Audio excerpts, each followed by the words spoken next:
presidente de Estados Unidos felicitó a Venezuela en su día y elogió el liderazgo de Juan Guaidó.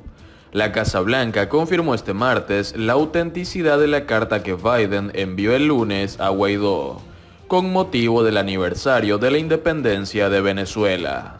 El presidente de Estados Unidos, Joe Biden, elogió en una carta el liderazgo del líder opositor venezolano Juan Guaidó y confió en que lleve a una transición pacífica en Venezuela, en un momento en que la oposición intenta activar negociaciones con el gobierno de Nicolás Maduro.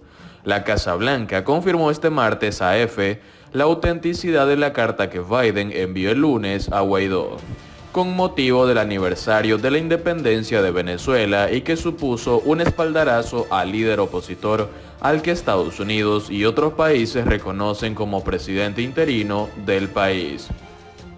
En este día reflexionamos sobre el tremendo trabajo que usted, su gobierno, la Asamblea Nacional electa y por encima de todo el pueblo venezolano han logrado en su búsqueda de una transición democrática y pacífica en Venezuela, afirmó Biden. La carta en la que Biden no menciona por su nombre a Guaidó y se dirige únicamente a él como señor presidente, asegura que bajo el liderazgo del líder opositor y junto a la sociedad civil, se están preservando los ideales de libertad, democracia y soberanía en Venezuela. El mandatario estadounidense cita al libertador Simón Bolívar, quien dijo que un pueblo que ama la libertad al final será libre, y concluye la misiva con una expresión de apoyo a los objetivos de Guaidó. Seguimos comprometidos con respaldar la lucha por la libertad para todos los venezolanos a través de una transición democrática y pacífica en Venezuela, aseguró Biden. Diálogo Guaidó-Maduro. La carta de Biden llega en un momento en el que la oposición que lidera Guaidó está inmersa en gestiones y contactos internacionales destinados a reforzar su posición de cara a un nuevo intento de diálogo con Maduro. En mayo pasado, Guaidó anunció su disposición a negociar con el gobierno de Maduro para alcanzar un acuerdo de salvación nacional con el fin de superar la crisis que vive Venezuela y conseguir elecciones generales libres y justas. Maduro respondió diciendo que está listo para reunirse con toda la oposición, pero exige que se levanten las sanciones internacionales antes de sentarse a dialogar. Posibilidad de negociación. A finales de junio, Estados Unidos, la Unión Europea y Canadá abrieron la puerta a revisar las sanciones impuestas contra Venezuela si se produce un avance significativo en una negociación global que permita elecciones libres, y Guaidó ve esa posible medida como moneda de cambio en función de cómo avancen las conversaciones.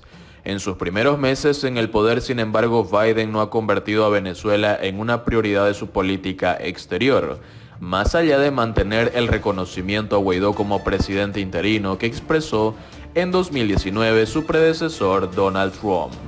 Tras el reconocimiento de Estados Unidos al líder opositor, el gobernante Nicolás Maduro ordenó la expulsión de los diplomáticos estadounidenses y la ruptura de las relaciones con Washington.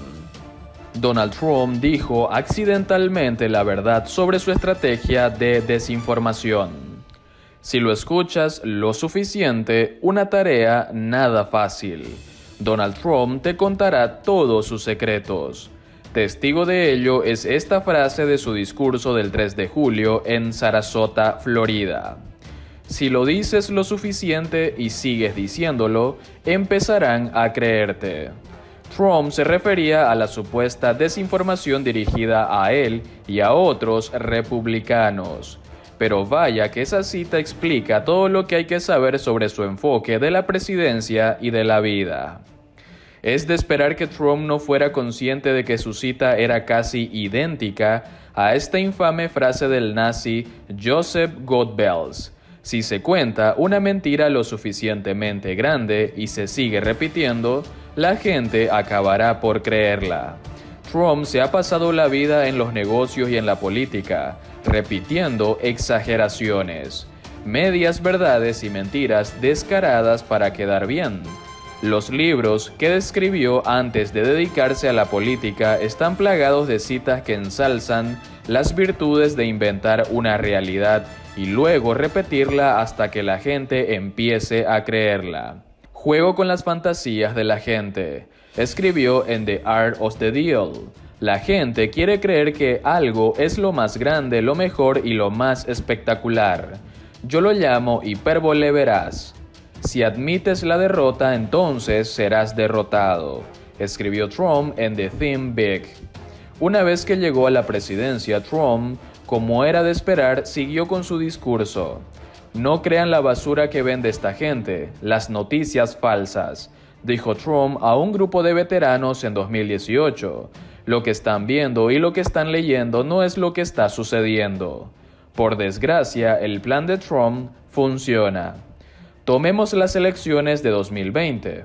A pesar de la nula evidencia de cualquier tipo de fraude electoral generalizado, una mayoría, 53% de los republicanos, dijo en una encuesta nacional de Reuters Ipsos a finales de mayo que la victoria del presidente Joe Biden fue el resultado de la votación ilegal o el amaño de las elecciones.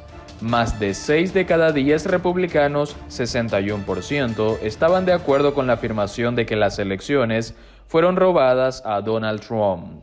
Aislados en burbujas de noticias y grupos sociales que se sincronizan totalmente con sus propios puntos de vista y hechos, una gran parte de los votantes republicanos se han convencido de que la elección de alguna manera fue robada, en gran parte porque, Trump les dijo que lo fue. Aprovecharse de la confianza que la gente deposita en ti, así como de su estrecha dieta de noticias, es por supuesto profundamente irresponsable, y lo contrario de lo que significa ser un líder. Pero para Trump ganar es el único objetivo, y la única métrica por la que quiere ser juzgado. La verdad y sus consecuencias se pueden ir al diablo. El punto. La disposición de Trump a engañar a la gente únicamente para sus propios fines puede ser el atributo más peligroso de un hombre con muchos problemas. El Pentágono anunció que la retirada de Estados Unidos de Afganistán se completó en un 90%. El Departamento de Defensa aseguró haber entregado oficialmente 7 bases a las fuerzas afganas y que evacuó el equivalente a casi 1,000 cargamentos de equipo en aviones C-17 del país. La retirada de las fuerzas estadounidenses de Afganistán se ha completado en más de un 90%, según anunció este martes el Departamento de Defensa.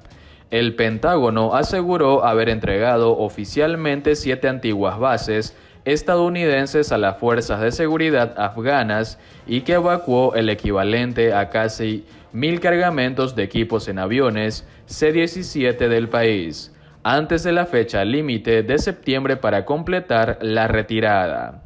Lanzada en respuesta a los atentados del 11 de septiembre de 2001, la guerra en Afganistán ha costado la vida de decenas de miles de afganos y a unos 2.400 soldados estadounidenses, así como una fortuna a la Casa Blanca. Los estadounidenses comenzaron a partir de Afganistán dejando atrás un país profundamente dividido que podría volver a caer en manos de los talibanes, decididos a imponer el mismo régimen fundamentalista que aplicaron cuando estuvieron en el poder entre 1996 y 2001. Lo que para Estados Unidos había comenzado como una simple misión para expulsar a Al-Qaeda de su santuario se transformó en guerra total contra los talibanes. A pesar de su poderío militar, Washington no logró imponerse. El futuro de Afganistán tras la partida de las últimas tropas extranjeras prevista a más tardar el 11 de septiembre es muy incierto. Estados Unidos planea completar su retirada de Afganistán al terminar agosto, días antes de lo previsto inicialmente, aunque mantendrá una presencia diplomática en el país, dijo el pasado viernes la vocera de la Casa Blanca, Jen Psaki. Ahora mismo esperamos completarla para el final de agosto, afirmó Psaki en su rueda de prensa diaria. La portavoz confirmó además que antes de que termine el proceso de retirada en agosto, Estados Unidos trasladará fuera de Afganistán a miles de traductores y otros trabajadores afganos que han apoyado las fuerzas estadounidenses durante las últimas 2 décadas de guerra. Aunque Psaki no quiso dar más detalles por motivos de seguridad, la cadena CNN informó el viernes de que Washington negocia con Tayikistán, Kazajistán y Uzbekistán para que acojan a algunos de esos trabajadores afganos mientras completan un largo proceso para obtener un visado de entrada a Estados Unidos. The New York Times adelantó en junio que hay más de 18.000 afganos que han trabajado como traductores, ingenieros, conductores, guardias de seguridad, fixer, guías y empleados de la embajada estadounidense durante la guerra y que se encuentran en un limbo burocrático después de solicitar ese visado, conocido como SIV. Esos solicitantes cuentan además con 53.000 familiares. Nuestro plan es reubicar a estas personas en algún lugar fuera de Afganistán antes de terminar nuestra retirada militar, subrayó Psaki.